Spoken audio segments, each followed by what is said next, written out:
How to catch a chipmunk in the attic. Being ground squirrels, chipmunks rarely find their way into attics. If you do find a chipmunk in the attic, it probably came inside on the ground floor, before panicking and running upstairs. With tree squirrels, you can often simply provide an escape route in the form of a rope or ramp leading to an open window and the animal will leave by itself.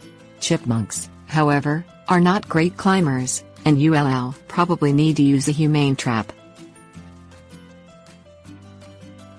Things you will need: live trap for squirrels, peanut butter. Close any open windows. As chipmunks are not the best climbers, if the chipmunk does try to leave this way, it might fall to its death.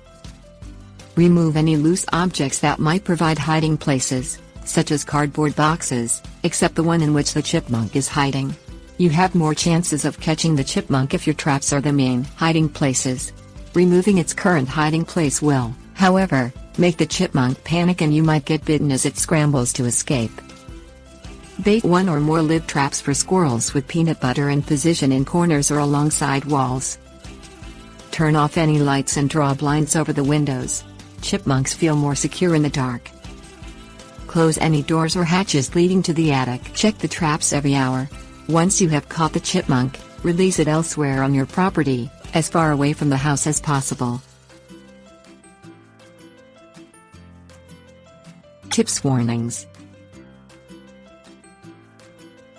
In the future, keep ground floor doors closed and fit screens over accessible windows to prevent any more chipmunks coming in. If you think the animal obtained access through a gap in the walls, seal with the appropriate building materials for your property or tack hardware cloth over it. Releasing the chipmunk off your property, for example in a park, is inadvisable. There may be restrictions on the practice in your region and the chipmunk's chances of survival are reduced, as it will need to compete with established chipmunk populations.